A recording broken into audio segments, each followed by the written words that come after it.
யுத்தகாண்டம் chapter 2 அப்படின்ட்டு கன்னட மொழியில கர்நாடகால ரிலீஸ் ஆன ஒரு படத்தை தான் இன்னைக்கு நாம பார்க்க போறோம். முழுக்க முழுக்க கோர்ட்டு, கேஸ், வாதம், விவாதம் இந்த மாதிரி தான் போகும். கூடவே மீடியாவும் சேர்ந்துக்கும். என்ன ஏதுங்கிறத வாங்க படம் பார்த்து தெரிஞ்சுப்போம். இந்த படத்தோட ஸ்டார்டிங் சீன்ல ஒரு கோர்ட்டை காட்டுறாங்க. கோர்ட்ல என்ன ஃபிங்கர் பிரிண்ட் ரிப்போர்ட் வந்துருச்சா அப்படின்னு கேட்க வந்துரும்னு பேசிட்டு இருக்காங்க. அப்புறம் டிஎன்ஏ ரிப்போர்ட் அது வர 1 மாசம் ஆகுங்கிறாங்க. ஏதாவது ஒரு ரிப்போர்ட்டை கொடுங்கப்பா, அப்பதானப்பா பார்க்க முடியும் அப்படிங்கிறாரு நீதிபதி. அது வர கேஸ 1 மாசத்துக்கு ஒத்தி வைக்கிறார். ரவுடி மாதிரி பிஹேவ் பண்றால ஒருத்தன், அவன் உன்னால ஒன்னும் புடுங்க முடியாதுன்னு பாதிக்கப்பட்ட பொண்ணை பார்த்து பேசிட்டு போறான். இவ அப்படியே நொந்து போய் வரா. குற்றம் சுமத்தப்பட்ட அந்த பையன் ஒரு எம்எல்ஏவோட தம்பி போல, அதனால ஓவரா ஆடுறாங்க. போலீஸ்காரங்க எல்லாம் எம்எல்ஏ கிட்ட வலிஞ்சு பேசிட்டு இருக்காங்க. இவளால பொறுக்க முடியல. ஒரு கட்டத்துல பொங்கி எழுந்து காரை நிப்பாட்டி விட்டு விறுவிறுன்னு நேரா போறா. எதுக்கு ஒரு போலீஸ்காரர் நல்லபடியா பேசிட்டு இந்த பக்கம் போகும்போது அவர் இடுப்புல சொருகி வச்சிருந்த துப்பாக்கி எடுத்து கண்ணா பின்னான்னு சுட, அப்படியே அங்க கட் பண்ணி இப்படியே பிளாஷ்பேக்கு போறோம். பிளாஷ்பேக் எங்க வந்து நிக்குது? நம்ம ஹீரோ எப்படியோ கஷ்டப்பட்டு சொந்த உழைப்புல படிச்சு ஒரு லா டிகிரி வாங்குறதுக்காக வந்திருக்கிறார். இன்னைக்கு பட்டமளிப்பு விழா. பட்டமளிக்க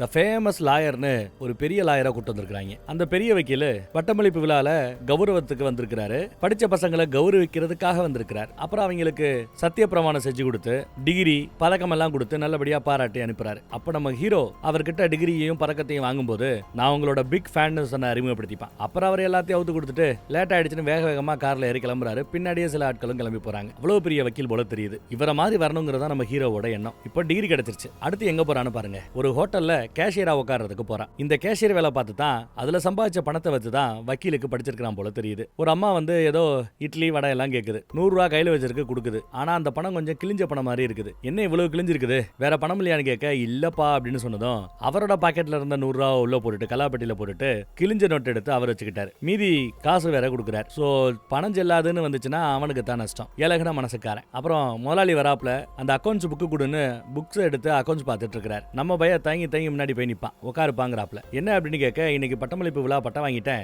நாளையில இருந்து நான் லாயரா பிராக்டிஸ் பண்ணணும், வர முடியாத வேலைக்குன்னு சொல்லும்போது ஒரு செகண்ட் முறைப்பாரு. என்ன முறைக்கிறாருன்னு பார்ப்பான். ஆனா அவரு நல்ல விஷயம் தானே, இது எதுக்கு தயங்கி சொல்ற, சின்ன வயசுல உன்னை நான் பார்க்கும்போது எனக்கு அந்த நாளுக்கு இன்னும் நினைவில் இருக்கிறது. செருப்பு கூட வாங்குறதுக்கு வசதி இல்லாம இருந்தேன், நான் வாங்கி கொடுக்குறேன்னு. இல்ல எனக்கு வேலை கொடுங்க, 1 மாசம் அந்த சம்பளம் வாங்கும்போது நானே வாங்கிக்கிறேன் அப்படின்னு. அப்பயே எனக்கு தெரியும் நீ பெரிய ஆளா வருவேன்னு. இப்போ ஒரு பெரிய வக்கீலா வந்துட்ட, வாழ்த்துக்கள், நல்லபடியா போ, பெரிய லாகி வா அப்படின்னு வாழ்த்து அனுப்புறாரு. ஏதாவது செலவுக்கு காசு வேணுமான்னு கேட்க, அப்பயே வாங்கல இப்ப வாங்க வேணா அப்படின்ட்டு கிளம்புறாரு. அப்புறம் நிறைய வக்கீலோட ஆபீஸுக்கு போய் வேலைன்னு தெரிஞ்சா எல்லா இடத்துலயும் ஃப்ரெஷருக்கு வேலை கிடையாது, புது பையனுக்கு வேலை கிடையாது, அனுபவம் இல்லைன்னா வேலை கிடையாது, அட்லீஸ்ட் 4 வருஷம் எக்ஸ்பீரியன்ஸ் வேணும், இப்படியே சொல்லி விரட்டிக்கிட்டு இருக்காங்க. ஒரு கட்டத்துல வேலை கொடுத்தாதான்டா நான் எக்ஸ்பீரியன்ஸ் ஆக முடியும், வேலையே கொடுக்காம எக்ஸ்பீரியன்ஸோட வானா எங்கடா முடியும்னு கனவு காண்டுகிட்டு இருக்கிறேன். இந்த மாதிரி எல்லாம் உரிமையா புரட்சியா கேட்டெல்லாம் கனவு காண்றேன். ஆனா நிஜத்துல கேட்கல. அப்புறம் இன்னொருத்தவட்ட விசாரிக்கும் போது டீ கூட அவனுக்கு கொடுக்க மாட்டேங்கிறாங்க பாருங்க. ஏதோ ஒரு ஆபீஸ்ல இப்பதான் யாரோ ஒருத்தன் அங்க வேலையை விட்டு இங்க வந்திருக்கான். அவர் வேலையை விட்டு அந்த ஆபீஸ் சின்ன ஆபீஸ் தான், வேணா அங்க போய் கேட்டு பாருன்னு சொல்லி அனுப்பிச்சு வைக்கிறாப்ல. இவர் அங்க போய்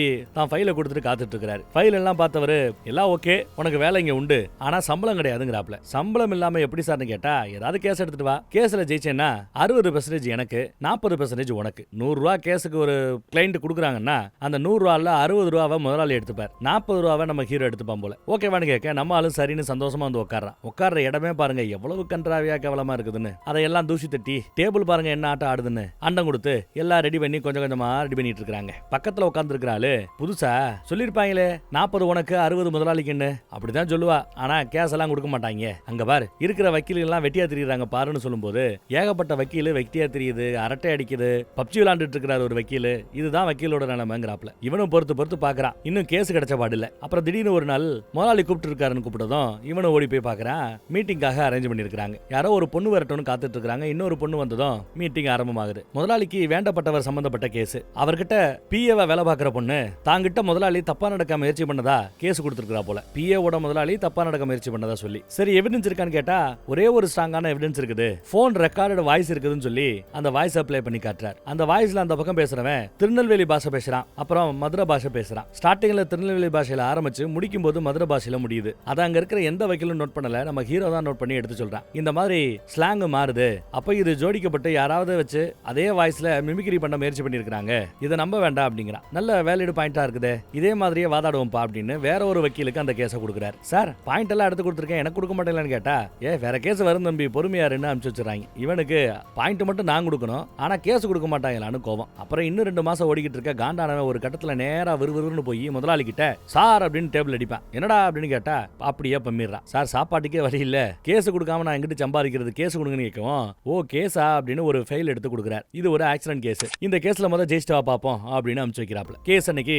கோர்ட்டுக்கு வருது. முதல் வேலையா நீதிபதி கூட ஒருத்தர் இருப்பார்ல, கிளர்க் மாதிரி, அவரை பிடிச்சு அவர் பாக்கெட்ல கொஞ்சம் பணத்தை சொருகி நீதிபதியை பார்க்க முடியுமா பேச முடியுமான்னு கேட்கறான். பார்த்தெல்லாம் பேச முடியாது, ரொம்ப ஸ்ட்ரிக்டான ஆளு, ஆனா ரொம்ப நல்ல மனசுக்காரன், பாசக்காரன். அவருக்கு 3 பொண்ணு. மூத்த பொண்ணுக்கு ஆஸ்துமா பிரச்சனை, ரெண்டாவது பொண்ணுக்கு மூத்த பொண்ணுக்கு கல்யாணம் ஆயிடுச்சு, ரெண்டாவது பொண்ணுக்கு ஆஸ்துமா பிரச்சனை, மூணாவது பொண்ணுக்கு காலு ப்ராப்ளம். இப்படி எல்லாம் இருக்கிறவருன்னு சொன்னதும் இந்த இன்ஃபர்மேஷன் போதுன்னு சொல்லி அப்புறம் கோர்ட்ல வாதாடுறதுக்காக உள்ள வரான்.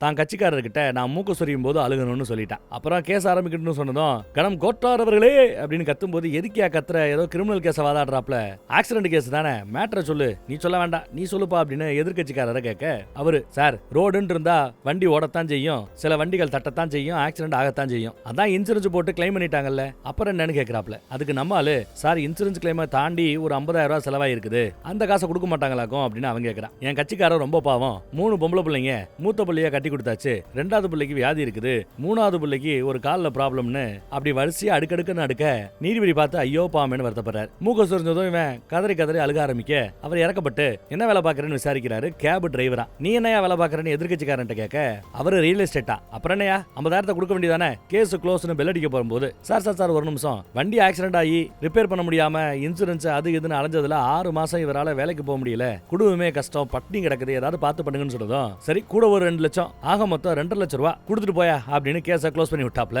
அவங்களுக்கு ஷாக். அதுல 60% முதலாளிக்கு போக மீதி 40% இவனுக்கு கிடைக்கும். இந்த கேஸுக்கு ஒரு 10,000 ரூபாய் வாங்கியிருந்தானா இவனுக்கு ஒரு 4,000 ரூபாய் கிடைக்கும்ல, இதே 50,000 ரூபாய் வாங்கியிருந்தானா 20,000 ரூபாய் கிடைக்கும். இப்படி நிறைய பணம் கிடைக்க ஆரம்பிக்கிறது, நிறைய கேஸும் கிடைக்க ஆரம்பிக்குது. ஆனா கிரிமினல் கேஸ் எதுவும் இது வரைக்கும் கிடைக்கல, எல்லாமே சின்ன சின்ன பெட்டி கேஸுக. ஆனாலும் அதையெல்லாம் ரொம்ப திறமையா வாதாடி கொஞ்சம் கொஞ்சம் பணம் பார்க்க ஆரம்பிக்கிறான். கொஞ்சம் இவன் வளர ஆரம்பிக்கிறான். சில பேருக்கு உதவி பண்ணியிருக்கிறான். அவங்க எங்கிட்ட பணம் இல்லைன்னு தாலியை கொடுக்கும்போது இல்ல வேண்டாம் வச்சுக்கங்கன்னு இவனுக்கு வந்த ஒரு 5,000 ரூபாய் காசை கொடுத்து அனுப்பி வைக்கிற ரேஞ்சுக்கு ஓரளவு காசு பார்க்க ஆரம்பிச்சிட்டா நல்ல மனுஷன். ஊடால ஒரு கட்டத்துல ஒரு புல்லட் வண்டியவே வாங்க ரேஞ்சுக்கு வந்துட்டானா பாத்துக்கங்களேன். இதுக்கு மத்தியில அந்த லேடி லாயர் கூட இவனுக்கு பழக்கம் வேற, அவங்க கூட தான் தெரியும்.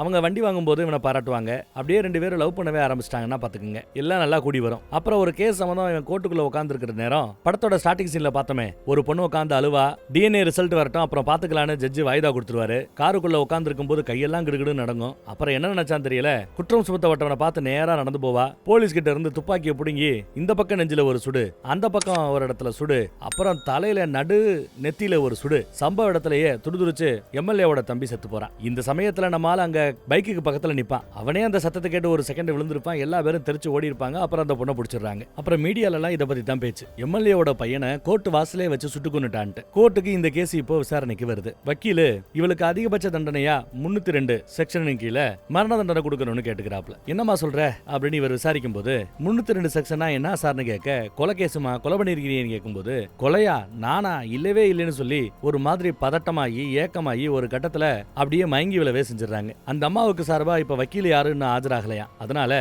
ஹாஸ்பிட்டலுக்கு அவங்க கூட்டு போயிட்டு அவங்க குணமாய் வர பிளஸ் அவங்களுக்கான வக்கீல் ரெடி ஆகிற வர இந்த கேஸை ஒத்தி வைக்கிறேன் டாப்ல. எம்எல்ஏ ஏதோ நாடகம் ஆடுறதா நினைச்சுக்கிட்டு இவள ஒரு வழி பண்ணணும்னு பேசிட்டு இருக்கும்போது எம்எல்ஏவோட வக்கீல், சார் இந்த கேஸ் இப்போ மீடியா அது இதுன்னு எல்லாரோட பார்வைக்கும் வந்துருச்சு, இந்த கேஸுக்கும் உங்க தம்பி கேஸுக்கும் கனெக்ஷன் இருக்கிறதுனால உங்க தம்பியை பத்தி கண்டிப்பா கேள்வி வரும், உங்க தம்பி ஒருவேளை குற்றவாளின்னு ப்ரூவ் ஆகிற பட்சத்தில் நான் இந்த கேஸை நடத்திக்கிட்டு இருக்கும்போது என் பேரு கெட்டு போயிடும், அதனால நான் இந்த வக்கீல்ல இருந்து வெளியில வந்துடுறேன், உங்க கேஸை நான் வாதாட விரும்பலங்கிறாப்ல. மன்னிச்சுக்கங்க, என் நிலைமை உங்களுக்கு புரியும் நினைக்கிறேன்னு தன்மையா தான் பேசுறாப்ல. அட போயா, உன்ன மாதிரி ஒரு விளங்காத வக்கீல நான் பார்த்ததில்லன்னு சொல்லிட்டு கிளம்புறார். அப்ப கூட இருக்கிற ஒருத்தன் கார்ல போய்கிட்டு இருக்கும்போது, சார் எனக்கு தெரிஞ்ச ஒரு பெரிய வக்கீல் இருக்கிறாப்ல, உங்க கேஸை அவர் அசால்ட்டா வாதாடி முடிச்சிருவாருன்னு அட்வைஸ் பண்ணதும் சரி அந்த வக்கீல ஃபிக்ஸ் பண்ணலாமே நினைக்கிறாங்க. அப்புறம் ஹாஸ்பிட்டல்ல இருக்கிற அந்த பொண்ணு போய் நம்ம ஹீரோ கவனிக்கிறார். துப்பாக்கி சூடு சம்பவம் நடக்கும்போது நான் அங்கதான் இருந்தேன், இதையெல்லாம் நான் பார்த்தேன், ஆனா நீங்க ஒன்னும் நடக்காத மாதிரி எப்படி இருக்கீங்களே, ஃபர்ஸ்ட் ஆஃப் ஆல் ஏன் சுட்டீங்க, இதை தெரிஞ்சுக்கணும் அப்படின்னு பேச ஆரம்பிக்கிறாப்ல. இப்ப பிளாஷ்பேக்கு போறோம். அந்த அம்மாவோட பொண்ணு உசுருக்கு உசுரா வளர்த்துக்கிட்டு இருக்கா. குழந்தை மேல அம்புட்டு பாசமா இருப்பா. அன்னைக்கு சமைச்சுக்கிட்டு இருக்கும்போது பலூனு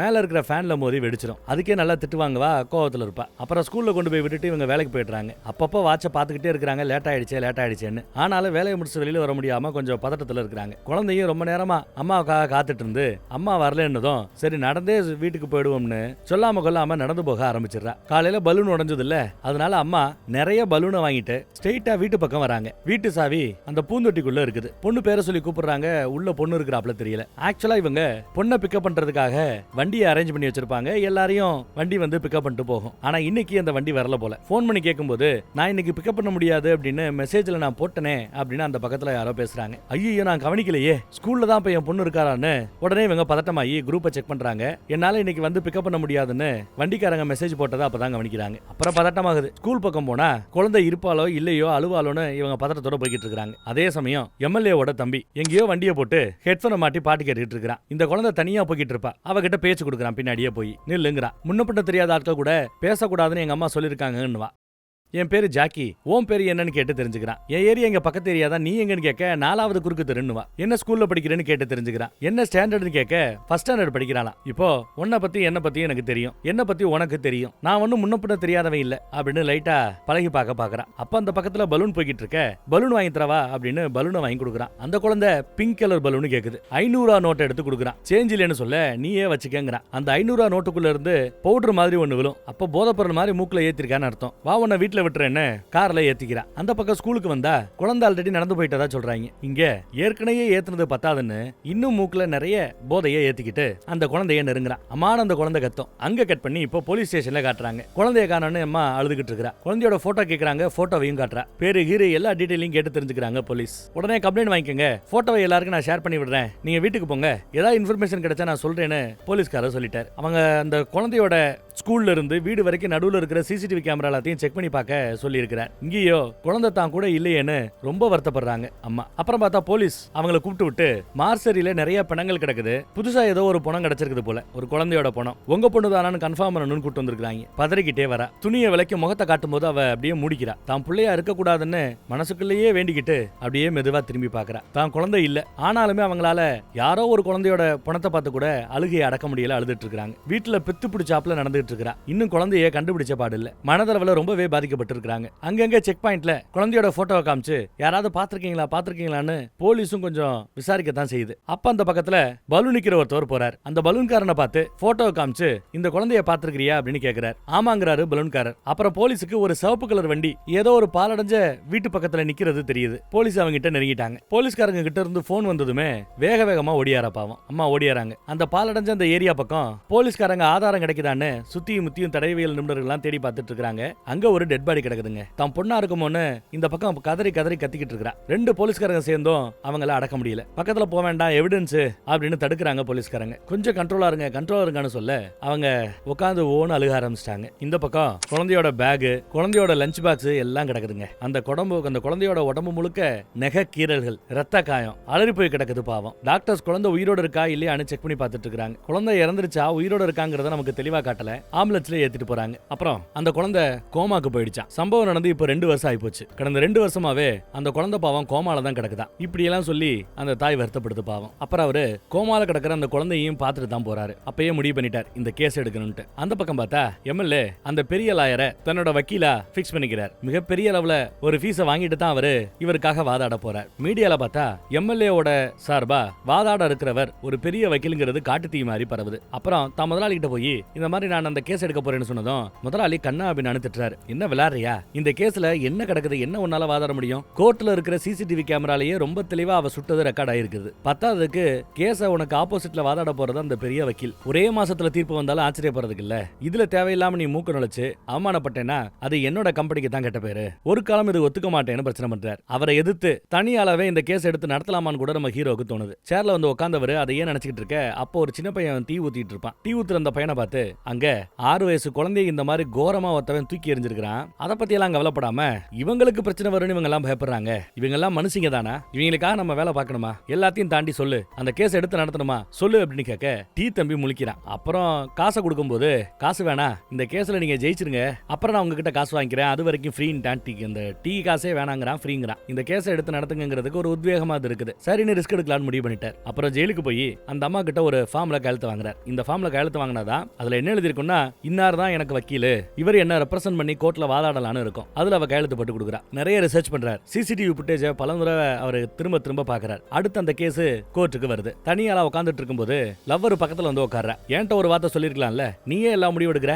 இருந்தாலும் வந்துட்டேன்னதும் நம்ம ஹீரோக்கு சந்தோஷம். பின்னாடியே பக்கத்துல உட்காந்துருப்பல ஒரு அசிஸ்டன்ட் பையன், அவனை நான் உதவிக்கு வரேன்னு வந்து உட்கார்றான். சம்பளம் எல்லாம் கொடுக்க முடியாரா, அவ்வளவு காசு இல்லடான்னு சொல்றாரு. இவ்வளவு நாளா என்ன சம்பளமா வாங்கினேன், பரவாயில்ல உங்களுக்காக வேலை பாக்குறோன்றாங்க. சோ லவ்வர் ஃப்ரெண்டு ரெண்டு பேருமே துணையா வந்து நிக்கிறாங்க. அடுத்து த ஃபேமஸ் அந்த பெரிய லாயர் வரார். பழக்க தோஷத்துல நம்ம பையன் எந்திரிச்சு நிப்பா. அவ்வளவு பெரிய ஆள் போல. அந்த பெரிய வக்கீல் அவர் வாதத்தை எடுத்து வைக்கிறார். இந்த அம்மா பண்ணது பெரிய தப்பு, அதுவும் தீர்ப்பு கொடுக்கறதுக்கு 2 வருஷம் தாமதமா இருக்கான். ஒரு கேஸ் 2 வருஷம் இருக்குது. இதுக்கே இந்த மாதிரி எக்ஸ்ட்ரீம் முடிவு எடுக்கிறவங்க எல்லாம் எப்படி அக்செப்ட் பண்ணிக்க முடியும்னு கேட்கிறார். சிசிடிவி ஃபுட்டேஜ் இருக்கு, பார்த்த நிறைய சாட்சிகள் இருக்குது. இது ஒரு திட்டமிட்ட கொலை. இது 302 செக்ஷன் படி இவங்களுக்கு தண்டனை கொடுக்கணும்னு பெரிய வக்கீல் வாதாடுறாரு. நம்ம ஹீரோ எந்திரிச்சு அதிகபட்ச தண்டனை கொடுக்கணும்னு அவசியம் இல்லைங்கிறாப்ல. எப்படிப்பான்னு கேட்கும்போது, என் கட்சிக்காரர் மேல எந்த ஒரு கேஸுமே கிடையாது, முன்ன பின்ன அந்த பயல இவங்க பார்த்ததே கிடையாது, அப்படி இருக்க திட்டமிட்டு கொலை பண்ணணும்னு அவசியமே வரல. அவங்க குழந்தை இறந்திருக்குது, அவங்க குழந்தைய எம்எல்ஏவோட தம்பி சீரழிச்சிருக்கான், சொல்ல முடியாத அவ்வளவு கஷ்டத்தை கொடுத்திருக்கான். தினம் தினம் பொண்ணு கோமால கிடக்கிறத பாக்குறவங்க, வேலைக்கு போக வேண்டிய இவங்க நிலைமைய பாக்குறவங்க, பாதிக்கப்பட்ட இவங்க இவ்வளவு கஷ்டத்துல கதறிக்கிட்டு இருக்கும்போது இவ்வளவு சேட்டையும் பண்ணவன் மட்டும் தெம்பா கோர்ட்டுக்கு ஜம்முன்னு வர்றதும் போறதும் பார்த்தா எந்த ஒரு அம்மாவால பொறுத்துக்க முடியும்னு கேட்கிறாப்ல. சென்டிமெண்டெல்லாம் பேசி ஒரு பிரயோஜனம் இல்லைங்கிறாரு பெரிய வக்கீல். அந்த அம்மாவையே சாட்சி குண்டுல ஏத்துங்க, நான் கேள்வி கேட்கிறேங்கிறாப்ல. சாட்சி குண்டுல ஏத்தியாச்சு. விசாரிக்க ஆரம்பிக்கிறார். வேணும்னே அந்த அம்மாவோட கோவத்தை தூண்டி விடுறார். அவெல்லாம் சாக வேண்டியவன் தான் அப்படின்னு இந்த அம்மா உணர்ச்சிவசப்பட்டு சொல்லிடும். அவ்வளவுதான், முடிஞ்சு போச்சு. தட்ஸ் ஆல் யுவர் ஆனர் டாப்ல. கோவத்துல இவங்க கொலை பண்ணிருக்காங்க, அதிகபட்ச தண்டனை கொடுங்கன்னும் போது நம்மால போய் உங்க மேல ஏதாவது கேஸ் இருக்கான்னு கேட்டா இல்லைன்னு. ஏதாவது டிராபிக் போலீஸ் கிட்ட இருந்தாவது ஏதாவது ஃபைன் அந்த மாதிரி தான் கட்டிருக்கீங்களான்னு கேட்டா அது கூட இல்லைங்கிறாங்க. இப்படி எந்த ஒரு கேஸுமே இவங்க மேல இல்ல. இவங்களுக்கு ஏன் அதிகபட்ச தண்டனையோ கொடுக்கணும்? கடந்த 2 வருஷமா கோமால கிடக்கிற குழந்தைய வச்சுக்கிட்டு இவங்க படக்கூடிய அந்த கஷ்டம் ஜெயில கிடக்கிறத விட மிக கொடுமையானது. அதை அவங்க அனுபவிச்சுட்டு இருக்காங்க. அவங்களோட மனநிலையை புரிஞ்சுதான் நாம இந்த கேஸவே அணுகணும்னு அவர் வாதாடுறார். ஜட்ஜி வாய்தா கொடுத்துட்டாப்ல. வெளியில வந்தா பெரிய வக்கீல மீடியா சூழ்ந்து நிக்குது. கேஸ பத்தி கேட்கும்போது ட்ரையல் நடக்கிறது கோர்ட்ல, மீடியால நீங்க தயவு செய்து ட்ரையல் நடத்தாதீங்கிறார். ஒண்ணு மட்டும் சொல்ல முடியும், தப்பு பண்ண அந்த அம்மாவுக்கு அதிகபட்ச தண்டனை நான் வாங்கி கொடுப்பேங்கிறாப்ல. அதே சமயம் இங்க பாருங்க, நம்ம பைய தெருக்குழாயில தண்ணி அடிச்சிட்டு இருக்கிற சமயம் மீடியா மொத்தமும் முச்சிக்கிட்டு ஏதாவது சொல்லுங்க சொல்லுங்கன்னு நான் டார்ச்சர் பண்ணிக்கிட்டே இருக்கிறாங்க. இவரு நான் சட்டப்பட்டு வரேங்கிறாரு, அது கூட விட மாட்டேங்கிறாங்க. ஆனா கேள்வி கேட்டவங்கள ஒருத்தவங்க பாதிக்கப்பட்ட அந்த அம்மாவோட குழந்தைய பத்தி ஒரு வார்த்தை பேசினதும் இவருக்கு சுருட்டுன்னு கோவம் வருது. மீடியால இதை நான் சர்க்கஸ் ஆக்க விரும்பல, இந்த கேஸை பத்தி நான் வெளியில எதுவும் சொல்ல மாட்டேன், ஆனா ஒண்ணு மட்டும் நிச்சயம், அந்த அம்மா சார்பா நான் கடைசி வரை நிப்பேன்னு வாக்கு கொடுக்கிறாரு. அப்புறம் அந்த அம்மா கிட்ட போய்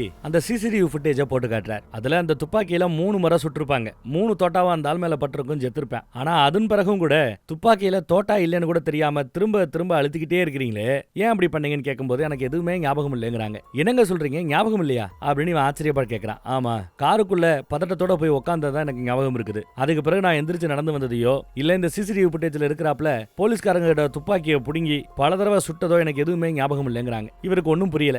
உடனே ட்ரீட் பண்ற டாக்டர் கிட்ட போய் இதை பத்தி கேட்க இதுக்கு வாய்ப்பு இருக்குங்கிறாங்க. பெரிய அளவுல மனதளவுலையோ இல்ல உடல் அளவுலையோ பாதிக்கப்பட்டவங்களுக்கு இந்த மாதிரி பிரச்சனை வரும். சில சமயம் யாராவது ஆக்சிடென்ட் ஆகி கீழே விழுவாங்கல்ல, அப்படி விழுந்தவங்களுக்கு வண்டி ஓடிட்டு வந்ததுதான் ஞாபகம் இருக்கும். கீழே விழுந்தது, அடிபட்டது, ஹாஸ்பிட்டலுக்கு கொண்டு போய் சேர்த்தது இதெல்லாம் அவங்களுக்கு ஞாபகம் இல்லாம இருக்கும். ஏன்னா அவங்க மனசு அந்த மாதிரி ஒரு ஷாக்கான சூழல்ல இருக்குது. அப்படி எவர் ஒருத்தர் ரொம்ப ஷாக்கான ஒரு சூழல்ல இருக்கிறாங்களோ அப்போ அவங்களோட புத்தி சரியா வேலை செய்யாது, அவங்க கண்ட்ரோல்லயே இருக்க மாட்டாங்க. அப்படி ஒரு பிரேக் பாயிண்ட் அவங்களுக்கு வந்திருக்கலாங்கிறாங்க டாக்டர் அம்மா. இதையெல்லாம் நீங்க கோர்ட்ல வந்து சாட்சியா சொல்ல முடியுமான்னு கேட்க அவங்களும் சரின்னு ஒத்துக்கிறாங்க. நம்மால வெளியில வரும்போது பெரிய வக்கீலோட அசிஸ்டன்ட் ஒருத்தன் இவன் எங்க போனாலும் வந்தாலும் அதை நோட்டம் விட்டுக்கிட்டே இருக்கிறான். அடுத்து கோர்ட்ல வந்து நம்ம ஆளு வாதாடுவார். வாதாடும் போது 302 அப்படிங்கிற இந்த பிரிவு திட்டமிட்டு பண்ணக்கூடிய கொலைகளுக்கு அந்த கேஸ் அப்படி ரெஜிஸ்டர் பண்றது நியாயம். ஆக்சுவலா இந்த கேஸை நாம செக்ஷன் 84 84 பிரிவின் படி தான் நாம ரெஜிஸ்டர் பண்ணிருக்கணுங்கிறாப்ல. 84 பிரிவுங்கிறது என்னன்னாவது உனக்கு தெரியுமான்னு ஜட்ஜையா கேட்க தெரியுமே அப்படின்னு சொல்ல ஆரம்பிக்கிறார். பொதுவா ஒரு குத்தத்தை பண்ணும்போது அவங்க சுயநினைவோட இல்லாத பட்சத்தில், தான் செய்யறது தவறுங்கிறதே தெரிஞ்சுக்கக்கூடிய அந்த புத்தி இல்லாத பட்சத்தில் அவரால் செய்யப்படும் குற்றம் குற்றமாகாது அப்படின்னு அந்த பிரிவு சொல்லுதான். அந்த மாதிரி தான் அன்னைக்கு இவங்க அந்த சூழல்ல இருந்தாங்க.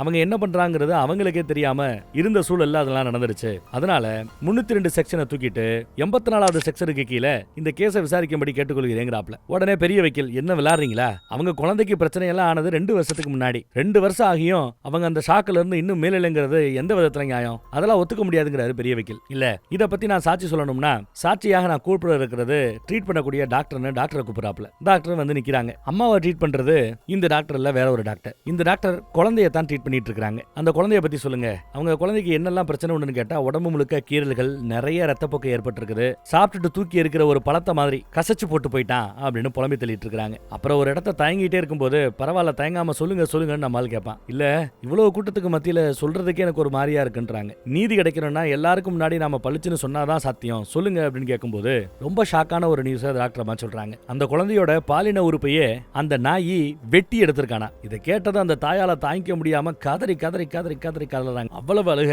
அவ்வளவு அழுக, அவ்வளவு வேதனை. பக்கத்துல இருக்க 2 பேர் தான் அவங்கள சமாளிக்க முயற்சி பண்றாங்க. அந்த எம்எல்ஏ தம்பி எல்லாம் சும்மா விடக்கூடாது, எங்கவன் அவனை கொண்டு போட்டுறேன் அப்படின்னு சுத்தி முத்தியும் தேடுவாங்க. அவ ஏற்கனவே செத்து போயிட்டாங்கிறது கூட அந்த நொடி அவங்களுக்கு ஞாபகத்துக்கு இல்ல. அப்புறம் ஞாபகத்துக்கு வந்த பிறகு இல்ல இல்ல இல்ல அதை நான் பண்ணல அப்படின்னு அமைதியாராங்க. ஜட்ஜையா என்னம்மா நார்மலா இருக்கியான்னு கேட்க, ஜட்ஜி சார் என்னன்னு தெரியல, திடீர்னு எனக்கு தொண்டையெல்லாம் வறண்டது, தண்ணி வேணும் அப்படின்னு கேக்குறாங்க. தண்ணியும் கொடுக்கப்படுது. அடுத்த சாட்சியா அம்மாவை ட்ரீட் பண்ண டாக்டர். அவங்க தான் கோர்ட்ல வந்து சாட்சி சொல்றேன்னு ஓபனா சொன்னவங்க. அவங்கள கூப்பிட்டு கூண்டுல ஏத்தி லைட்டா விசாரிக்க ஆரம்பிக்கிறார். நேத்து சொன்னாங்கல்ல பிரேக் பாயிண்ட ரீச் ஆயிட்டா தான் யாருங்கிறதே அவங்க மறந்துடுவாங்க, புத்தியும் உடம்பும் தனித்தனியா பிரிஞ்சிடும், அந்த மாதிரி சூழல்ல என்ன பண்றோங்கிறது அவங்களுக்கு தெரியாது, இத கோர்ட்டுக்கே வந்து நான் சாட்சியா சொல்றேன்னு சொன்னாங்கல்ல. இங்க பார்த்தா அப்படியெல்லாம் ஒண்ணும் இல்ல, ரொம்ப எக்ஸ்ட்ரீமான கேஸ்ல தான் இந்த மாதிரி பிரேக் பாயிண்ட் அப்படிங்கிறது வரும், இந்த கேஸ்ல அப்படியெல்லாம் ஒண்ணுமே நடக்க வாய்ப்பே இல்லைங்கிறாப்ல அப்படியே பிறல் சாட்சியா மாறுறாங்க. என் சாட்சிய பணமாவோ இல்ல எதையோ காட்டி மிரட்டியோ இப்படி பிறல் சாட்சியா மாத்தி இருக்கிறாங்கிறாப்ல. அதெல்லாம் ஒத்துக்க முடியாது, இவரே கூப்பிட்ட சாட்சி தான் இது, இந்தமாவே இது ஒரு பிரேக் பாயிண்ட் கேஸ் எல்லாம் இல்லங்கிறாங்க. சோ இவங்களோட சாட்சியை எடுத்துக்கிட்டு கேஸை கண்டினியூ பண்ணணுங்கிறாரு பெரிய வக்கீல். இப்படி எல்லாம் நடக்கும் தெரிஞ்சுதான் இவங்க கிட்ட நான் பேசும்போது நடந்த விஷயங்கள் எல்லாத்தையும் நான் ரெக்கார்ட் பண்ணிருக்கிறேங்கிறாப்ல. அதுக்கு பெரிய வக்கீல் ஒத்துக்கல. ரெக்கார்ட் பண்ணணும்னு ஒரு வாய்ஸ் நீ காட்டுறது ஏஐ வாய்ஸா கூட இருக்கலாம், அது ஆத்தன்டிக்கானதா அப்படிங்கறத பரிசோதனை பண்ணிட்டு அதன் பிறகுதான் அதை கோர்ட் ஏத்துக்கணும்னு சொல்ல, இப்படி எல்லாம் நீங்க கேட்பீங்கன்னு தெரியும், அதனாலதான் ஏற்கனவே அந்த டிபார்ட்மெண்ட்டுக்கு அனுப்பி இதுல இருக்கிற அந்த வாய்ஸ் ஒரிஜினல் அப்படிங்கறத நான் கன்ஃபார்ம் பண்ணி சர்டிபிகேட்டை வாங்கிட்டு வந்திருக்கிறேங்கிறாப்ல. இப்ப கோர்ட்டால மறுக்க முடியாது. கோர்ட்டும் அதை வாங்கி கேட்டு பாக்குறாங்க. கேட்டு பார்த்தா நேத்து இந்த அம்மா இப்படி எல்லாம் சொல்லி இருந்தது, இப்ப சாட்சி குண்டுல ஏறி அப்படியே பிறல் சாட்சியா மாத்தி சொல்றத அவரு ஈஸியா கெஸ் பண்ணிட்டாப்ல. ஆதாரத்தோட ப்ரூவும் பண்ணியாச்சு. இந்த ரெக்கார்டிங் ஏன் நான் ஆதாரமா எடுத்துக்கிறேன்னு சொல்லி இன்னொரு தடவை இந்த மாதிரி பிறல் சாட்சியா மாறினீங்க, உங்க லைசன்ஸே கேன்சல் பண்ணி விட்டுறேன் பாத்துக்கங்க, போமா அங்க இருந்து விரட்டி விட்டுறாங்க. அந்த அம்மா அப்படியே சாரின்னு சொல்லிட்டு கிளம்பி போயிட்டு இருக்குது. இதை பார்த்த பெரிய வக்கீல் காண்டாகிறாரு. அதெல்லாம் ஒத்துக்க முடியாது, சாட்சியா நேர்ல இருக்கிறவங்களை ஒத்துக்க மாட்டீங்க, ஆனா அவங்க சொன்ன அந்த ரெக்கார்டிங் வாய்ஸ் நீங்க சாட்சியா எடுத்துப்பீங்கன்னா எந்த விதத்துல நியாயம்? இல்ல இதை நான் அலோவ் பண்ண மாட்டேன்னு பிரச்சனை பண்றாரு. யோ இந்த கோர்ட்டுக்கு நான் நீதிபதியா இல்ல நீதிபதியான்னு கேட்டாலும் நீ எல்லாம் ஒரு நீதிபதியா? எல்லாரும் சட்டத்துக்கு கீழே தான், சட்டத்துல இந்த மாதிரி எல்லாம் பண்ணணும் வைக்கணும்னு சொல்லல, நீ என்ன சட்டத்துக்கு மேல பெரிய எவனு நினைப்பா அப்படின்னு இந்த ஆள் கேட்டுற காண்டாயிருது. இங்க பாரு என் கோர்ட்டு இது, ஒழுங்கா நடந்துக்கன்னு மிரட்டினாலும் அதெல்லாம் ஒத்துக்க முடியாது. No no no no no no, நீ எல்லாம் ஒரு ஜட்ஜின்னு முன்னாடி நின்று நான் வாதாடுறது வெக்க கெடுங்கிற ரேஞ்சுக்கு என்னமா பேசிட்டார். இந்த மாதிரி பெட்டி கேஸ் எல்லாம் இதுக்கு தான் எடுக்கக்கூடாது சீன போடுறாரு. பாரு என்ன கேஸ் வேணா இருந்துட்டு போட்டோம், ஆனா என் கோர்ட்டுக்கு வந்துட்ட, இதுக்கு மேல நீ பேசுறேன்னா மரியாதை இல்ல, நீதிமன்ற அவமதிப்பு கேஸ்னு போட்டு 10 நாள் உள்ள வச்சிருவேன் பாத்துக்கன்னு மிரட்டுறாப்ல. ஆளு டென்ஷன் ஆகி கம்முன்னு இருக்கிறாரு. போய் உக்காரியா அப்படின்றாரு. போய் உட்காராம இந்த பக்கத்துல போக சேர் அந்த பக்கத்துல இருக்கு, அங்கிட்டு போய் உட்காரியா அப்படின்னு நீதிபதி கடிச்சுக்கிட்டதும் போய் உட்காந்துக்கிறார். என்ன பிளட் பிரஷரா அப்படின்னு கேக்குறாப்ல நீதிபதி. அதெல்லாம் ஒண்ணும் இல்லையே அப்படின்னு சத்தம் போட்டுட்டு பின்னாடி அசிஸ்டன்ட்டுக்கு சத்தம் போடுறான். எங்கடா மாத்திரன்னு, சார் கார்ல இருக்குன்னு. உன்ன மாதிரி உறவாக்காரல வச்சு வேலை வாங்குறது ஏன் தலையெழுத்து அப்படின்னு தலையில வச்சுக்கிறார். இப்ப இருக்கிற மூட்ல நான் கேஸை விசாரிச்சேன்னா அப்புறம் எல்லாமே தப்பு தான் வரும், ஒரு பிரேக் எடுத்துப்போம், அடுத்த வாய்தால சந்திப்போன்னு வாய்தா கொடுத்துறாரு. எல்லாரும் கிளம்புற சமயம், டேய் நீ ரொம்ப பண்றடா, உனக்கு இருக்குடா, உன்னை எல்லாம் ஒண்ணும் இல்லாத ஆளா மாத்தி காட்டுறேன் பாருங்கிறாப்ல பெரிய வக்கீல் சவால் விட்டுட்டு போறாப்ல. அடுத்த நாள் பார்த்தா டாக்டர்மா போன் பண்ணி கோமால கிடக்கிற அந்த குழந்தையோட பில்லு எகிரிக்கிட்டே வருது, பில்லு கட்டியாகணும் அப்படின்றாங்க. பில்லு கட்டுறதுக்கு நம்ம லேடி வக்கீல் கிட்ட சேவிங்ஸ் கொஞ்சம் பணம் இருக்குது, அது பாதி தான் கட்ட முடியும், மீதி காசு என்ன பண்றதுன்னு யோசிக்கும் போது இவர் தான் புதுசா ஒரு பைக் வாங்கினார்ல, அந்த புல்லட் வண்டியவே வித்துட்டாரு. இவங்க 2 பேரும் தான் வக்கீலுக்கு தான் அந்த குழந்தையோட ஃபீஸை இப்ப கட்டிக்கிட்டு இருக்கிறது பாவம். மறுபடியும் சைக்கிளுக்கு வந்துட்டாப்ல. அடுத்து கோர்ட்டுக்கு வாதாட வரும்போது இந்த தடவை பெரிய வக்கீல் ரொம்ப பிரிப்படா வந்திருக்கிறார். அவரு எம்எல்ஏவோட தம்பி இறந்து போனார் இல்லையா, அந்த டெட் பாடியை பிரேத பரிசோதனை பண்ண டாக்டரை கூப்பிட்டு எங்கெல்லாம் தோட்டா குண்டடி பட்டு இருந்ததுன்னு கேட்க, நெத்தி பொட்டுல நெஞ்சு பகுதிகளில் அப்படிங்கிறாப்ல. முன்ன பண்ண தெரியாத ஒரு ஆளால, துப்பாக்கியே எடுக்காத ஒரு ஆளால கரெக்டா இந்த மாதிரி ஷார்ப்பான இடத்துல சுட முடியுமான்னு கேட்டா வாய்ப்பே கிடையாது, நிறைய பயிற்சி இருக்கிற ஒரு ஆளால தான் இந்த மாதிரி ஷார்ப்பா சுட முடியும்ங்கிறாப்ல. எஸ் அந்த பயிற்சி இவங்க எடுத்துக்கிறாங்க. இவங்க ஏற்கனவே துப்பாக்கி சுட தெரியும், இவங்க ஒரு அத்லெட்டிக் வீராங்கனை, துப்பாக்கி சுடுற போட்டியில நேஷனல் லெவல்ல உலக லெவல்ல டோர்னமெண்ட் எல்லாம் போய் பார்ட்டிசிபேட் பண்ணி வந்திருக்காங்க, நிறைய விருதுகளை வாங்கி இருக்காங்க. இவங்க சொல்ற அந்த பிரேக் பாயிண்ட ரீச் பண்ணவங்க, சைக்காட்ரிக் பிரேக்ல இருக்கிறவங்க, ஸ்ட்ரெஸ்ல இருக்கிறவங்க, மன அழுத்தத்துல இருக்கிறவங்க, மன குழப்பத்துல இருக்கிறவங்க, இப்படி பல பேர் என்ன வச்சு சொன்னாலும் அவ்வளவு ப்ராப்ளத்துக்குள்ள இருக்கிற ஒரு ஆளால இவ்வளவு ஷார்ப்பா சுட முடியாது. இவ்வளவு ஷார்ப்பா சுட்டிருக்கான்னா அவ ரொம்ப தெளிவா இருந்துதான் சுட்டிருக்கான்னு அர்த்தம்னு ஒரு குண்டை தூக்கி போறார். ஆனா இது எதுவும் நம்ம ஹீரோவுக்கு தெரியாது. பெப்பங்கிறாப்ல, கொஞ்சம் டைம் வேணும் அப்படிங்கிறாப்ல. சரின்னு டைமும் கொடுக்குறாரு வக்கீல் அடுத்த வயதாவுக்கு. இந்த கேப்ல நம்ம லேடி வக்கீலோ கிளைண்டோட ஃபுல் ஹிஸ்டரி தெரிஞ்சு வச்சுக்க வேண்டாமா, என்ன இப்படி சொதப்புற, இனியாவது கரெக்டா நடந்துக்கோன்னு சத்தம் போட்டு போறா பாவம். அப்புறம் நேர்ல பார்த்த சாட்சின்னு துப்பாக்கி சுடுறத நேர்ல பார்த்த பல சாட்சிகளை கூடுதல் ஏத்தி இவங்க தான் சுட்டாங்கன்னு பல பேர் சாட்சி சொல்லிட்டாங்க. நம்மால எப்படி குறுக்கு விசாரணை பண்ணணும், எப்படி சமாளிக்கணும் தெரியாம முழிச்சிட்டு இருக்கிறான். நிம்மதி இல்லாம அந்த குழந்தையோட ஹாஸ்பிட்டல் ரூமுக்கு போய் அங்க உட்காந்து குழப்பத்துல என்ன பண்ணணும் தெரியாம முழிச்சிட்டு இருக்கும்போது 1x1 2x2 4 3x2 6 அப்படின்னு குழந்தை வாய்ப்பாடு சொல்றதை கவனிக்கிறான். எஸ், கோமால குழந்தை அந்த குழந்தை ஃபர்ஸ்ட் டைம் பேச ஆரம்பிக்குது. இது நம்ம ஹீரோக்கு இன்னும் ஒரு புத்துணர்ச்சியை எழுப்புது. அப்புறம் மறுபடியும் கேஸ் கோர்ட்டுக்கு வருது. இந்த முறை வக்கீல் ரொம்ப ப்ரிப்பேரா வந்திருக்கிறார். சொல்ல போனா கோமால கிடக்கிற அந்த குழந்தை இன்னும் கோமாவை விட்டு முழுமையா வெளியில வரல. அப்படி வராமையே ரெண்டாவது வாய்ப்பாட ரொம்ப அழகா முணங்கிக்கிட்டு இருக்கிறா தூக்கத்துல. இதுக்கு பேரு தான் சப்கான்சியஸ் மெமரி அப்படிங்கிறது. உங்க உடம்புக்கு பழகி போன அந்த செய்கைகள் எல்லாம் புத்தி பேதலச்ச நிலைமையிலேயே ரொம்ப சரியாக வேலை செய்யும். எப்படி கோமால கிடக்கிற அந்த குழந்தை ரெண்டாவது வாய்ப்பாட சொல்லிச்சோ அதே மாதிரி புத்தி பேதலச்ச நிலைமையில அந்த பிரேக்கிங் பாயிண்ட்ல இவங்க எதையும் திட்டமிட்டு செய்யலனாலும் ஏற்கனவே அவங்களுக்கு கத்துக் கொடுத்திருந்த அந்த துப்பாக்கி சுடுற பயிற்சி அவங்களுக்கு கை கொடுத்திருக்கிறது. கரெக்டா குறிபார்த்து சுட்டதுனாலேயே அவங்க சுயநலமா இருந்தாங்கன்னு நாம கனெக்ட் பண்ணி பாக்குறது தப்பு.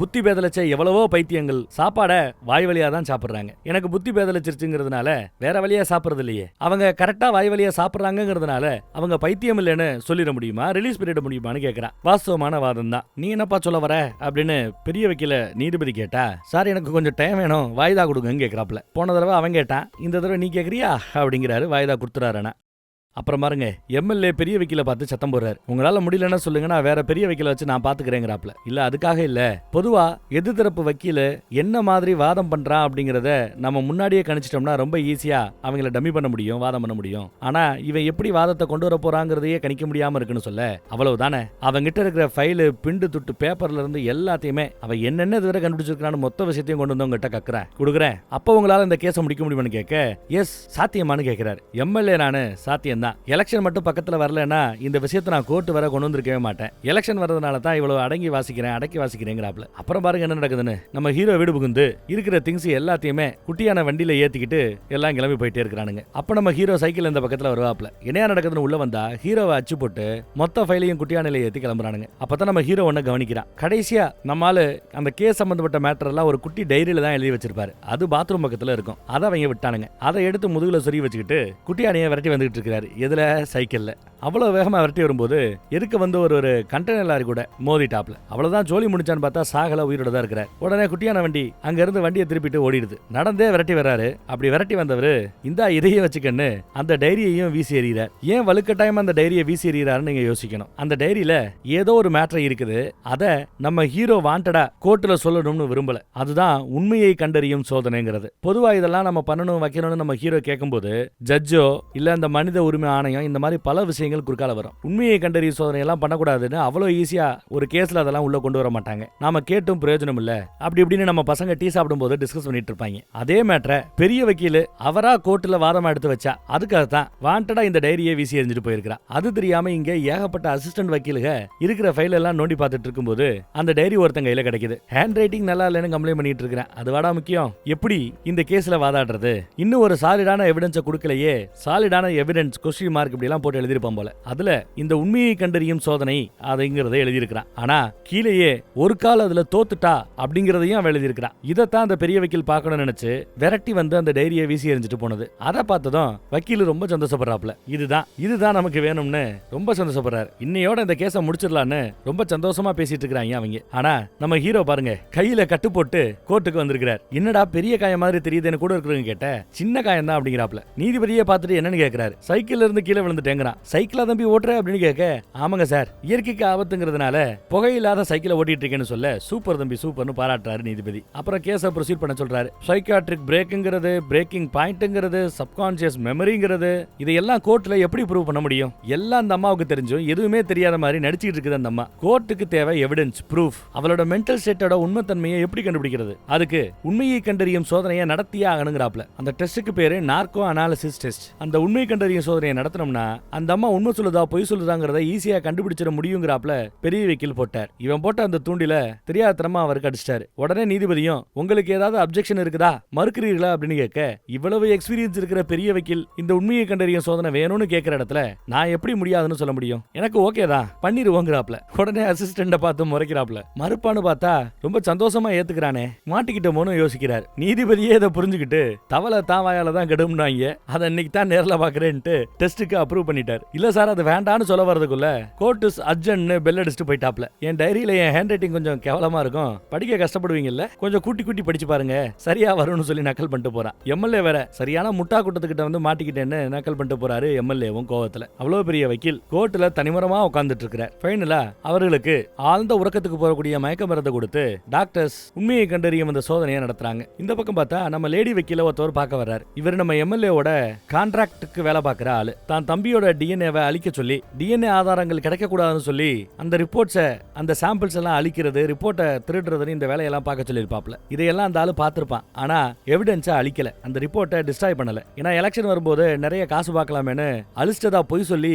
அந்த ரிப்போர்ட்டை இன்னும் வச்சுட்டு தான் இருக்கிறார். அதை காட்ட அந்த அம்மா ரொம்ப ஆர்வமா பாக்குது. டிஎன்ஏ சாம்பிள் மேட்ச் ஆயிருக்குங்க. அந்த குழந்தையோட இந்த மோசமான நிலைமைக்கு காரணம் எம்எல்ஏ தம்பி தான் அப்படிங்கிறது இந்த எவிடன்ஸ் மூலமா தெல்ல தெளிவாயிடும். ஆனா இத ரொம்ப சிம்பிளா வந்து கொடுத்துட்டு போறீங்க, இவ்வளவு காலமா மறைச்சு வச்சிருந்தவங்க ஏன் இப்படி ஓப்பனா வந்து ஃப்ரீயா கொடுத்துட்டு போறீங்கன்னு கேட்க, ஏன்னா எனக்கும் ஒரு பொண்ணு இருக்குது அப்படின்னு ஒத்த வார்த்தையில சிம்பிளா முடிச்சுட்டு போயிட்டார். அந்த பக்கம் நம்ம ஹீரோக்கு கால் பண்ணி இந்த மாதிரி டிஎன்ஏ ரிப்போர்ட் கிடைச்சிருச்சுன்னு சொன்னதா அவன் சந்தோஷப்படுறான். மீடியால இதை பத்தி தான் பேசு, டிஎன்ஏ ஆதாரம் ஒண்ணு கிடைச்சிருக்கிறதாவும், இது கிடைச்சா கண்டிப்பா எம்எல்ஏவோட தம்பி தான் குற்றவாளிங்கிறது அந்த கேஸ்ல ப்ரூவ் ஆயிருக்கணும். ஆனா என்ன பிரயோஜனம், அதுக்கு முன்னாடி தான் அந்த அம்மாவால அவன் சுடப்பட்டு செத்து போயிட்டானேன்னு மீடியால பேசிட்டு இருக்காங்க. அப்புறம் அந்த உண்மையை கண்டறியும் சோதனையோட வீடியோ ஃபுட்டேஜ் இங்க எல்லாருக்கும் முன்னாடி போடப்படுது. எம்எல்ஏவோட தம்பியை சுட்டது நீதானன்னு 100 தடவை அந்த சோதனையில கேட்டிருக்காங்க. எந்த ஒரு இடத்துலயும் ஆமான்னு அவங்க சொல்லல, எனக்கு தெரியாதுன்னு தான் பதில் சொல்லியிருக்காங்க. ஏன்னா அவங்களுக்கு தெரியாதுதான். சோ இந்த உண்மையை கண்டறியும் சோதனையோட ரிசல்ட் எங்களுக்கு சாதகமா இருக்கிறதுனால நல்ல தீர்ப்பு கொடுக்கும்படி கேட்டுக்கொள்கிறேங்கிறாப்ல. கடைசியா ஒரு தடவை அந்த அம்மா கிட்ட நான் குறுக்கு விசாரணை பண்ணணும்ட்டு வராரு பெரிய வக்கீல். ஒரு கேள்வி கேட்பேன், அந்த கேள்விக்கு எஸ் இல்ல நோ இதை மட்டும் தான் பதில் சொல்லணும் அப்படின்னு கேட்டுக்கிறார். அந்த அம்மா சரின்னு தலையாட்டுது. ஒவ்வொரு முறையும் எம்எல்ஏ தம்பியோட கேஸ் திரும்ப வாய்தான் போகும்போது அவனை கொல்லணுங்கிற அளவு கோபம் இருந்ததா, எஸ்ஸா நோவா அப்படின்னு கேட்கிறாப்ல. அதுக்கு அந்த அம்மா ஆமான்னு பதில் சொல்றாங்க, கோபம் இருந்ததுங்கிறாங்க. அடுத்த கேள்வியை கேட்கிறாப்ல, ஒருவேளை எம்எல்ஏவோட தம்பி இப்ப உயிரோட வந்து உங்க முன்னாடி வந்து நின்னா அவனை மறுபடியும் சுடுவீங்களா மாட்டீங்களாங்கிறது கேள்வி. இதையும் நம்ம வக்கீல் இந்த மாதிரி கேள்வி கேட்க கூடாது, அப்ஜெக்ட் பண்றாரு. ஹைபோதெட்டிக்கல் கேள்வி கேட்க கூடாதுங்கிறாப்ல. சொல்லு நின்றாலும் கத்த நம்ம வக்கீல் வேணான்னு சொல்றதையும் கண்டுக்காம ஆமா சுடுவேன்னு ஓங்கி அடிச்சு சத்தம் போட்டாங்க. ஒரு தடவை இல்ல 1000 தடவை நான் சுடுவேன் அப்படின்றாங்க. நம்ம வக்கீலுக்கு ஷாக்கு, அமைதியா உட்காந்துட்டார். மோட்டிவ் இருக்கு, இன்டென்ட் இருக்கு, ரிவெஞ்சுக்காக பண்ணிருக்காங்க, நான் ப்ரூவ் பண்ணிட்டேன் அப்படிங்கிறாரு பெரிய வக்கீல். நீதிபதிக்கு இதுல கொஞ்சம் டிசப்பாயிண்டட் தான். நாளைக்கு இறுதி வாதத்தை வைக்கலான்னு வாய்தா கொடுத்துட்டாப்ல. அடுத்த நாளுக்காக எல்லாரும் காத்துக்கிட்டு இருக்க மீடியால அந்த குழந்தைக்கு சப்போர்ட் பண்ணணும்னு சொல்லி, அந்த குழந்தையோட அம்மாவுக்கு சப்போர்ட் பண்ணணும்னு சொல்லி இந்தியா முழுக்க அவங்களோட பேரு ட்ரெண்ட் ஆகுது. கோர்ட்டுக்கு நம்ம ஹீரோ கிளம்பி ரெடியா இருக்கிறார், தயாரா இருக்கிறார். மழை வேற பேஞ்சிட்டு இருக்குது இன்னைக்கு. ஆனா அந்த மழையையும் தாண்டி என்ன தீர்ப்பு வரப்போறோங்கிறத பாக்குறதுக்காக நிறைய பொதுமக்கள் ஆயிரக்கணக்கில் அங்க கூடி இருக்கிறாங்களா. நிறைய மீடியாவும் கூடி இருக்கிறதா நியூஸ்ல எடுத்து சொல்றாங்க. நிறைய பேரு கையில ஜஸ்டிஸ் ஃபார் நிவேதிதான்னு நிறைய போஸ்டர்ஸை கையில வச்சுக்கிட்டு அவளுக்கு சப்போர்ட்டா வந்து நிக்கிறாங்களா. வீட்டுல உட்காந்துக்கிட்டே நிறைய பேர் இந்த கேஸை பார்க்கணும்னு ரொம்ப ஆர்வமா இருக்கிறாங்க. அப்ப நம்ம ஹீரோவுக்கு ஒரு கால் வருது. அந்த பக்கம் என்ன பேசிட்டான்னு தெரியல, ஹீரோ முகத்துல லைட்டா சந்தோஷம் தெரியுது. ஜட்ஜையா வந்துட்டாரு, உங்களோட இறுதி வாதத்தை வைக்கலான்னு பெரிய வக்கீல கூப்பிடுறாப்ல. வாதத்துல அவர் ரொம்ப நல்லவர் மாதிரி பேசிட்டு இருக்கிறார். கொலை நடந்ததை இங்க யாருமே மறுக்கல, ஆனா சுயநினைவோட அது நடந்ததா அப்படிங்கறதுதான் கேள்வி. அதே மாதிரி அந்த அம்மாவோட குழந்தை, அந்த குழந்தைக்காக நானும் தான் வருத்தப்படுறேன்னு வாதம் பண்ணிக்கிட்டு இருக்கிறார். அதே சமயம் இந்த பக்கம் பார்த்தா நம்ம ஹீரோவோட பழைய ஹோட்டல் முதலாளி கொடையை பிடிச்சிட்டு அவரும் கோர்ட்டுக்குள்ள வந்திருக்கிறார். ஒரு தனியாளா ஒரு பொது ஜனமா நான் பார்க்கும்போது அந்த குழந்தைக்கு நடந்த பார்க்கும்போது எனக்கு வருத்தமா தான் இருக்குது. அந்த குழந்தைய இப்படி பண்ணவன கொல்லணுங்கிற அந்த வெறி எனக்குமே தான் வருது. ஆனா கோர்ட்டும் இந்த மாதிரி எமோஷனலா முடிவெடுக்க கூடாது. அவர் குற்றவாளியா நிரபராதியாங்கிறத ப்ரூஃப் பண்ண வேண்டிய அந்த கோர்ட்டோட முடிவை அவங்க கையில் எடுத்துக்கிட்டு போலீஸாவும் வக்கீலாவும் எக்ஸிகியூஷனராகவும் இருந்து அவனை கொலை பண்ணி இருக்கிறது மிகப்பெரிய குற்றம், படுகொலை. இப்ப இந்த கேஸ்ல இந்த நிவேதிதாவை நாம ஆதரிச்சோம்னா இல்ல தண்டனையை கம்மியா கொடுத்தோம்னா நாளைக்கு இதையே காரணம் காட்டி பல பேரு நீதி தாமதமாகிறதுன்னு சொல்லி எல்லா பேரும் தண்டனையை கையில் எடுத்து தானா கொடுக்க ஆரம்பிச்சிட்டாங்கன்னா இந்த நாடே சுடுகாடாயிடும். சோ இந்த நாடு சுடுகாடாகாம இருக்கணும்னா இவங்களுக்கு அதிகபட்ச தண்டனை கொடுத்துக்கணும்னு வேண்டி கேட்டுக்கிறதா சொல்றாரு. இந்த பக்கம் நம்ம ஹீரோ அவர் இப்ப இறுதிவாதத்தை வைக்க போறார். ஆனா இறுதிவாதத்தை வைக்காம லைவ் வீடியோ கால் பண்ணி ஹாஸ்பிட்டலுக்கு வீடியோ கால்ல பேசுறார். என்னடான்னு பார்த்தா இத்தனை நாளா கோமால கிடந்த அந்த குழந்தை எந்திரிச்சிட்டா. அந்த வீடியோ கால் அப்படியே டிவில டெலிகாஸ்ட் ஆகுது. குழந்தை எந்திரிச்சதும் அம்மாவை பார்க்கணும்னு அனுப்பிடிக்க இதோ ஒண்ணு அம்மாவை பேச வைக்கிறாங்க. நம்ம ஹீரோ கையில போனை கொடுத்துட்டு பேச வர்றாரு. அந்த குழந்தை முதல் கேட்கறது சாரி தான். எவனோ பலூன் வாங்கி கொடுக்குறான்றத நம்பி நான் போயிருக்க கூடாது அப்படின்னு சாரி தான் கேட்கிறா. ஒரு பலூன்னாலதான் இதெல்லாம் நடந்துட்டதா அந்த குழந்தை தப்பா புரிஞ்சிட்டு இருக்குது. சொல்ல போனா அந்த குழந்தைக்கு என்ன நடந்துச்சுங்கிறது அவளுக்கே தெரியாது. 2 வருஷம் அந்த குழந்தை தூங்கி எந்திரிச்சிருக்கா. ஒரு ஆழ்ந்த தூக்கத்துல இருந்து எந்திரிச்சிருக்கா. இந்த அம்மாவுக்கு தான் அதெல்லாம் கஷ்டம். கோமால கிடந்த குழந்தைய இந்த பக்கம் கோர்ட்டு கேஸ்னு அலையணும், அந்த பக்கம் மருந்து மாத்திரை ஹாஸ்பிட்டல் அலையணும். எல்லாத்தையும் தாண்டி தான் குழந்தைய மறுபடியும் முன்னாடி கொண்டு வந்து நிப்பாட்டி இருக்காங்க.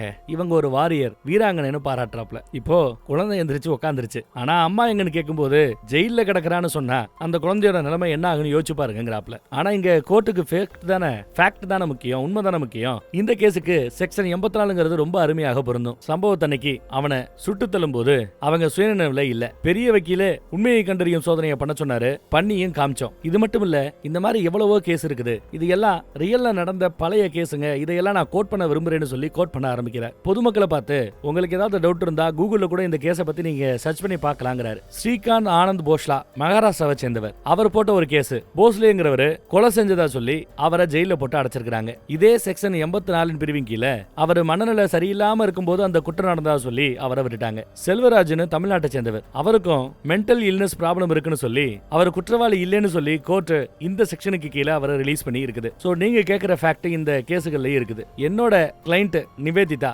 இவங்களுக்கும் அதே செக்ஷனுக்கு கீழே தீர்ப்பு கொடுக்கும்படி கேட்டுக்கொள்கிறேங்கிறாப்ல. இறுதிவாதத்தை அவர் முடிச்சிட்டாரு. ஆனா கடைசியா தாங்கிக்க முடியாம இது எதுவுமே நடக்காம இருந்திருக்கும். அந்த 2 வருஷத்துல எம்எல்ஏவோட தம்பிக்கு தண்டனை கொடுக்கப்பட்டிருந்தா இது எதுவுமே நடக்கணும்னு அவசியம் இருக்காது. நானும் இங்க வந்து கத்தி இருக்கவும் மாட்டேன். ஆனா நம் நாட்டோட சாபக்கேடு இதுங்கிறாப்ல. வெளியில ஆயிரக்கணக்கான மக்கள் இவளுக்காக வந்து ஆதரவு கேட்டு நிக்க மாட்டாங்க. இந்த கொற்றமலையில டெல்லி ரேப் கேஸ் 7 வருஷம் நடந்தது. அப்புறம் இன்னொரு ரேப் கேஸ் 3 வருஷம் நடந்ததா. இன்னும் எவ்வளவோ கேஸ் நம்ம கவனத்துக்கே வராம பல வருஷமா நடந்துட்டு இருக்குது. ஒரு தீர்ப்புக்காக 10-20 வருஷம் காத்து கிடக்க வேண்டி கிடக்குது. நம்மளை விட குற்றங்கள் அதிகமாக நடக்கக்கூடிய பல நாடுகள்ல பல கேசுகளை ஆன்லைன்லயே விசாரிச்சு ஆன்லைன்லயே தீர்ப்புன்னு சொல்றாங்களா. கோவிட் டைம்ல கோர்ட்டுகளுக்குமே 2-3 வருஷம் லீவு. இப்போ மலை மாதிரி கேசுங்க குமிஞ்சு கிடக்கிறதா சொல்றாரு. சிஸ்டம் சரியில்லை. ஆனா சிஸ்டம் மட்டுமா சரியில்லை, பொதுஜனமும் சரியில்லைங்கிறாப்ல. ஏதாவது ஒரு பொண்ணுக்கு இந்த மாதிரி ஒரு பிரச்சனை கற்பழிப்புன்னு வந்துச்சுன்னா அவ போட்டிருந்த ட்ரெஸ் தான் காரணம்னு சொல்லக்கூடிய மக்கள் எவ்வளவோ பேர் இருக்கிறதா சொல்றாரு. முராடாபாத் அப்படிங்கிற ஒரு ஊர்ல ஒரு பொண்ணை இந்த மாதிரி சீரழிச்சிருக்காங்க. பாதிக்கப்பட்ட அந்த பொண்ணு தான் இருக்கிற அந்த சூழல் என்னங்கிறது கூட தெரியாம உடம்புல ஒட்டு துணி இல்லாம வீடு வர நடந்து போயிருக்காங்க. அதை பார்த்து அதே பொதுஜனம் வெகுஜனம் போனை எடுத்து அவளை போட்டோவாவும் வீடியோவும் எடுத்து சோசியல் மீடியால அதையெல்லாம் ரிலீஸ் பண்ணாங்க. அந்த ஊர்ல ஒரு பயலுக்கு கூட ஒரு துணி எடுத்து அவளோட உடம்ப மறைக்கணும்னு தோணவே இல்லை. இப்ப எல்லா பேருக்கும் இந்த கேஸ்ல என்ன தீர்ப்பு வருங்கிறத பார்க்கணுங்கிற ஆர்வம் தான் இருக்குது. ஆனா இதே கேஸுக்கும் அந்த ஜட்ஜ்மெண்ட்டுக்கும் நடுவுல பாதிக்கப்பட்டிருக்கிற இந்த 2 பொண்ணுங்க, அம்மா பொண்ணு, அவங்க 2 பேரோட மன சூழலையோ அவங்க வழியையோ இங்க யாருமே புரிஞ்சுக்கலன்னு சொல்ல பெரிய வக்கீலோட அசிஸ்டன்ட் லேடியே அழுக ஆரம்பிச்சிடறா. காசு இருந்தா அதிகாரம் இருந்தா ஒரு எவிடன்ஸ் கோர்ட்டுக்கு வரத 2 வருஷம் ஒருத்தரால தடுக்க முடியுது. இப்ப கூட இந்த கேஸ் இவ்வளவு வேகமா நடக்குது, தீர்ப்பு சீக்கிரம் கொடுக்கப்பட இருக்கணும்னா காரணம் என்னன்னா பெரிய வக்கீல் கேஸ ஜவ்வா இழுக்கல. ஏன்னா அடுத்து எலெக்ஷன் வர போறது. எலெக்ஷன் வரதுக்கு முன்னாடி கேஸ் இவங்க சார்பா வரணும், அவளுக்கு கடுமையான தீர்ப்பு கொடுக்கப்படணும். அப்ப அவங்களுக்கு அது ஓட்டா மாறும்னு அவங்க நினைக்கிறாங்க. அவங்களுக்காக நம்ம சிஸ்டம் ஃபாஸ்டா வேலை செய்யுது. ஆனா ஒரு சாமானியனுக்காக இந்த சிஸ்டம் ஃபாஸ்டா வேலை செய்யுமா? இனியாவது தாமதிக்காம நீதி கிடைச்சா நல்லா இருக்குமேனு வாதத்தை முடிக்கிறாப்ல. இதை கேட்டுவிட்டு டீ குடுக்கிற பையன்ல இருந்து நிறைய ஆடியன்ஸ் இருக்கிற எல்லா பேரும் கைத்தட்டி அந்த இறுதி வாதத்தை அவங்க வரவேற்கிறாங்க. ஜட்ஜையா ஆர்டர் எல்லாரும் அமைதியா இருக்க சொல்றாரு, உட்கார சொல்றாரு. அப்புறம் அந்த அம்மாவை கூண்டுல ஏத்தி நிக்க வைக்கிறாரு ஜட்ஜையா. பேனாவை எடுத்து தீர்ப்பையும் எழுதுறாரு. எல்லாரும் ஆர்வமா இருக்கிறாங்க என்ன எழுதிட்டு இருக்கிறாருன்ட்டு. பொறுமையா ஒரு பக்க அளவுக்கு தீர்ப்பை எழுதிட்டு இருக்கிறாரு நீதிபதி. அப்புறம் வாசிக்க ஆரம்பிக்கிறாரு தீர்ப்பை. நிவேதிதா எம்எல்ஏவோட தம்பிய சுட்ட விதம் அவங்க சுயநனவோட இருக்கிறாப்ல நமக்கு ப்ரூவ் பண்ணுது. ஆனா அந்த அம்மாவோட சூழலை கவனிச்சா அவங்க பொண்ணு எவ்வளவு விஷயங்களை தாண்டி வந்திருக்கிறா, அந்த அம்மா எவ்வளவு விஷயங்களை தாண்டி வந்திருக்கு, அவங்களோட சூழலை யோசிச்சு பார்க்கும்போது அவங்களுக்கு அவங்களுக்கு அந்த சைக்காட்ரிக் பிரேக் டவுன் அது நடந்திருக்கிறதுக்கும் வாய்ப்பு இருக்குங்கிறதையும் இந்த கோர்ட்டு புரிஞ்சுக்குதுங்கிறாரு. ஆனாலும் கூடவே நம்ம வக்கீல் ஒரு வாதம் வச்சாருல, புத்தி பேதலிச்சிருந்தாலும் அவங்க கரெக்டா எடுத்து வாய் வழியா தான் சாப்பிடுறாங்க, அதுக்காக அவங்க முழு மனநிலையோட இருக்கிறாங்கன்னு அர்த்தம் இல்லைன்னு சொன்னார்ல, அந்த லாஜிக்கையும் நீதிபதி ஏற்கிறார். அவங்க ஏற்கனவே சுடக்கூடிய இந்த பயிற்சியெல்லாம் எடுத்திருக்கிறதுனால, சின்ன வயசுல இருந்து அந்த பயிற்சியில நிறைய விருதுகளும் அவார்டுகளும் வாங்கி இருக்கிறதுனால அவங்களுக்கு இந்த சுடுற விஷயங்கிறது ரொம்ப நேச்சுரலா இயற்கையாவே வருது. அவரோட சப்கான்சியஸ் மைண்ட்லயே அது ஏறிடுச்சு. சோ சுடுற விதத்தை வச்சு அவங்க சுயநலவில் இருந்தாங்கிறத சொல்ல முடியாது, சூழலை வச்சு அவங்க சுயநலவில் இல்ல அப்படிங்கறத புரிஞ்சுக்கிட்டு அவங்க நிரபராதின்னு தீர்ப்பளிக்கிறதா நீதிபதி தீர்ப்பு கொடுத்துட்டார். குற்றம் தான், கொலை தான், ஆனா சுயநினைவில் அது செய்யலைங்கிறதுனால அது தப்பாகாதுன்னு தீர்ப்பு வந்துருச்சு. விடுதலை செய்யப்படுகிறார். எல்லா பேரும் அந்த தீர்ப்பை கொண்டாடுறாங்க. அந்த அம்மாவுக்கும் கொஞ்சம் சந்தோஷமா இருக்குது. ஏன்னா அடுத்த சில வருடங்கள் ஜெயில இல்லாம குழந்தை கூட இருக்கலாமேன்னு அவங்களுக்கு சந்தோஷம். கூண்டுக்குள்ளேயே அந்த அம்மா கதறி கதறி அழுதுகிட்டு இருக்குது. ஏன்னா இந்த தீர்ப்பு அவங்க எதிர்பார்க்கல. எப்படியும் ஜெயில போட்டுருவாங்க, 5 வருஷமோ ஆயுள் தண்டனையோ நினைச்சிட்டு இருந்தாங்க. இந்த பக்கம் நம்ம பெரிய வக்கீல ஹீரோவை பார்த்து நீ பண்ணது சரிங்கிறாப்ல சும்மா தலையாட்டிட்டு மட்டும் போயிடுறாரு. தாமதிக்கப்பட்டு கிடைக்கிற நீதி அநீதின்னு கடைசியா ஒரு லெட்டர்ல எழுதி படத்தை இங்க முடிக்கிறாங்க. வேற ஒரு நல்ல படத்துல மறுபடியும் சந்திப்போம். நம்ம வாட்ஸ்அப் குரூப்போட லிங்கை கீழே டிஸ்கிரிப்ஷன்ல கொடுத்துருக்கேன். விருப்பப்படுறவங்க கிளிக் பண்ணி ஜாயின் பண்ணிக்கங்க. தேங்க்யூ.